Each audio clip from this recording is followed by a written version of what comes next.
थोड़ा इसके बारे में दर्शकों को बताया इसका शुभारंभ कब हुआ और आज अप्रैल 2025 में ये किस पोजीशन पे है और किस तरह का यहाँ पे पूरी तरह से उनका इलाज है। मैं doctor Vijay Kumar Sinha MD paediatrician. मैं पिछले 14 ईयर से इस अस्पताल को रन कर रहा हूँ। पहले ये अस्पताल राजा बाजार पिलर नंबर 58 के पास मछली गली में था, by the same name Yashoda children hospital. वहाँ पे 8.5 साल काम करने के बाद ये अस्पताल 2019 में मार्च में यहाँ पे इस्टेब्लिश किया गया। ये हॉस्पिटल एक कॉरपोरेट टाइप का हॉस्पिटल है जिसमें कि बच्चों की सारी सुविधाएं हैं। PICU है, NICU है। नर्सरी के लिए तो बेसिकली यहाँ पे लेवल 3 की व्यवस्था, क्रिटिकल केयर की व्यवस्था है जिसमें वेंटिलेटर, CPAP वगैरह सारा काम किया जाता है। ये अस्पताल मेनली डेडिकेटेड है पेडिट्रिशियन, पेडिट्रिक्स पेशेंट एंड न्यूनेट्स के लिए, जो कि अप टू 18 ईयर्स तक ऑफ बेबी को सर्विस प्रोवाइड करती है।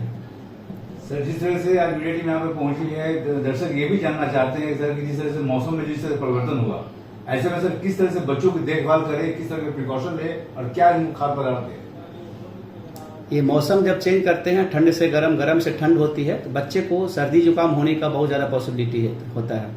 ये मेनली वायरल डिजीज होता है जो एक दूसरे से, जब बच्चे स्कूल गए वहां से लेकर आए, जिस बच्चे को इन्फेक्टेड था उससे उनके सारे घर वाले सारे लोग को हो जाता है।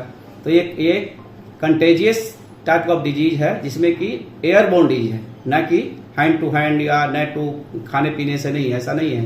ये केवल एयर टू एयर ट्रांसमिशन से मेनली होता है, जो कि मेनली वायरल डिजीज है और इसको प्रिवेंट किया जा सकता है by proper hygiene and wearing of face mask वगैरह। इसको कर करके आप इसको मैक्सिमम प्रिवेंट कर सकते हैं।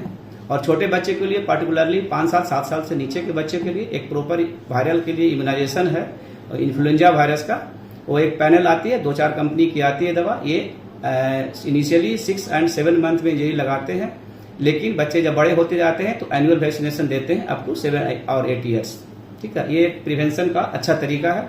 किसी बच्चे को अगर वायरल बुखार या वायरल फीवर साल में अगर 5-7 बार हो रहा है, लेकिन अगर इसको प्रॉपर इम्यूनाइज किया जाए हर साल, हर एनुअली, तो इसको इंसिडेंस को काफी कम किया जा सकता है। बिल्कुल प्रिवेंट तो नहीं कर सकते हैं, लेकिन काफी हद तक कंट्रोल किया जा सकता है।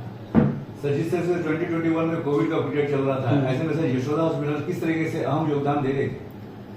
ड्यूरिंग कोविड पीरियड में हम लोग का हॉस्पिटल कभी बंद नहीं हुआ। इनिशियली फर्स्ट लॉकडाउन में हम लोग 10 डेज के लिए ऑफ रखा था, लेकिन मेरे पास जो भी पेशेंट एडमिट थे वो तो थे ही, न्यू एडमिशन नहीं हुआ था, वो 10 to 15 डेज के लिए। अदरवाइज किसी भी समय में हम लोगों ने इस हॉस्पिटल को बंद नहीं करा। यहाँ पे 24 आवर डेडिकेटेड पेडिट्रिशियन की टीम है जो 24 आवर कोई न कोई मिल जाएंगे, कभी भी आएंगे। पेशेंट रात में 2 बजे भी सर्विस देते हैं हम लोग, 12 बजे भी देते हैं, एनी टाइम। और खास करके क्रिटिकली इल पेशेंट जो न्यूनेट्स हैं, छोटे बच्चे हैं, उनके लिए तो विशेषकर वेंटिलेटर की भी सुविधा है। सर, देखा जाए तो जिस तरीके से आज का जो संदेश आपका जो रहेगा बहुत ही महत्वपूर्ण रहेगा उन लोगों के लिए जो गरीब लोग हैं। क्या कुछ योजना सर उन लोगों के लिए जो गरीब यहाँ पे, गरीब के लिए कुछ विशेष पैकेज कुछ ऐसा तो है नहीं, लेकिन उसको काफी डिस्काउंट कर दिया जाता है। पेशेंट को यहाँ से यही उम्मीद रहता है कि पेशेंट लौट कर ना जाए, जो दिया उसी में काम हो जाए, बस एक कंसेप्ट है। अगर किसी के पास 4,000 मांगा जाता है, 2,000 उसके पास है तो उतना ही में काम हो जाएगा। ये तो चलता है। मेडिसिन में कुछ रियायत देते हैं लेकिन कम देते हैं, अदरवाइज बेड चार्ज वगैरह में, डॉक्टर फी में, नर्सिंग चार्ज में, ये सब काफी मिल जाता है उनको बेनिफिट।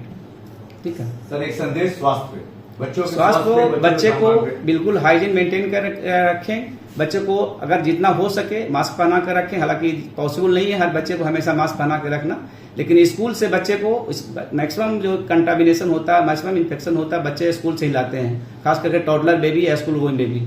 ठीक है ना, तो उसको प्रिवेंट करना है। और एक बच्चे को अगर होता है घर में, स्कूल से लाता है, तो सारे फैमिली को इन्वॉल्व हो जाता है ऑलमोस्ट। ये चूंकि वायरल है तो ऐसा होता है, तो उसको प्रिवेंट करना ही एक सबसे बड़ा उपाय है। अदरवाइज वैक्सीनेशन तो है ही, कारगर है इसमें। सर, बच्चे के अभिभावक जानना चाहते हैं यहाँ का एड्रेस और यहाँ का कॉन्टेक्ट नंबर जो है, यहाँ पे अपॉइंटमेंट ले सके, आपसे बात कर सके और बच्चे का इलाज करा सके। ये हॉस्पिटल जो है RPS मोड़ के पास Arya Samaj road number lane number 3 में SK पुरम में अवस्थित है। ये पिछले 6 साल से रन कर रहा है। यहाँ पे कभी भी OPD का टाइमिंग है 11 o'clock से लेकर के 2:30 to 3 PM एंड इवनिंग में 6:30 to 9 PM। ये रूटीन टाइम है। इस समय तो आप रूटीनली आके दिखा सकते हैं। और ऑनलाइन की सुविधा इसलिए नहीं है कि जो बच्चे अगर सामने बैठे हुए हैं, ऑनलाइन वाले बोलेंगे कि सर हम लास्ट में आए, पहले दिखा दो, क्योंकि ऑनलाइन बुकिंग है, थोड़ा सा कचकिच हो जाता है, थोड़ा सा बहस हो जाती है लोगों में, इसीलिए ऑनलाइन की सुविधा तो अभी फिलहाल नहीं है। लेकिन जो आते हैं उनको with in half an hour में सर्विस मिल जाती है, ठीक है। और इस टाइम के अलावा नॉर्मल ओपीडी के टाइमिंग के अलावा किसी और टाइम में आते हैं तो उनको कुछ चार्जेज एक्स्ट्रा दे करके उसमें भी टेकल कर लिया जाता है इमरजेंसी चार्ज के रूप में, लेकिन उनको लौटना नहीं होता है। किसी भी टाइम में आएंगे उनका काम हो जाएगा। जो सिख हैं तो उनका तो एडमिशन ही हो जाएगा, ठीक है। ओके मैम अपना परिचय देते हुए बताएं कि जिस तरीके से आज यशोदा हॉस्पिटल में हम लोग पहुंचे हैं, सर से बहुत ज्यादा नॉलेज भी मिला है यशोदा हॉस्पिटल के बारे में, बहुत सारी जानकारियां भी मिली। क्या कुछ खास रहा है मैम अदर हॉस्पिटल से यशोदा हॉस्पिटल में, क्या कुछ खास अंतर है? सर ने तो काफी कुछ बताया हमें, वायरल डिजीज और जनरल बच्चों